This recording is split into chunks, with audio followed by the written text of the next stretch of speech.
যারা বলে গ্রামের চাইতে শহর ভালো আর নানান রকম যুক্তি দাঁড় করে, আমি তাদের জন্য কিছু বলতে চাই। ভাই, শহরের ইট পাথর আর ধুলোবালিতে আপনার চোখ অন্ধ হয়ে গেছে, তাই কোনটা ভালো কোনটা মন্দ তা আপনার চোখে পড়ে না। গ্রামে সমালোচক আছে বলেই জীবনে তো প্রতিষ্ঠিত, ঠিক যেন গোবরে পদ্ম ফুল ফোটার মতো।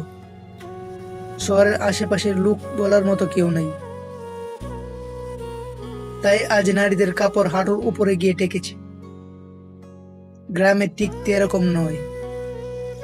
বিনোদনের কথা কি আর বলবো, অশ্লীলতার চড়াচড়ি, ডিস্কো, নাইট ক্লাব, আর সাথে আছে আবাসিক হোটেল, যেখানে নিত্যদিন নারীদের বেহায়াপনা এবং নির্লজ্জভাবে প্রতারিত হতে হয়।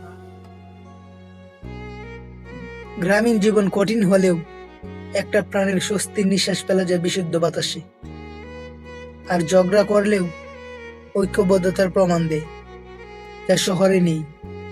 তাই বলি, গ্রাম আমার মা, আর শহরগুলো হলো ময়লা এবং দুর্গন্ধযুক্ত তার দুই পা।